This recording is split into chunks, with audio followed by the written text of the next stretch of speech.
আমরা ঠিক কতটা বেঈমান জাতি তা আমরা নিজেরাও জানি না।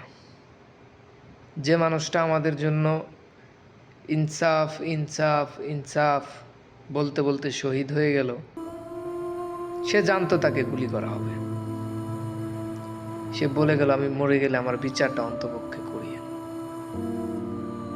ঠিক কতটা বেঈমান হলে আমরা তাকে ভুলে যাই,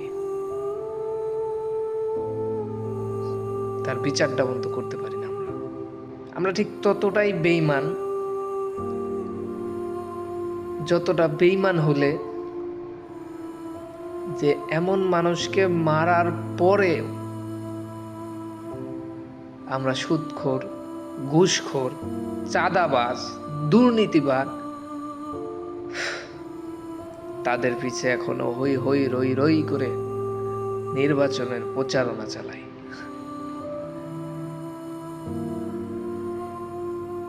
হায় আফসোস যদি আপনাদের ঘুম ভাঙে।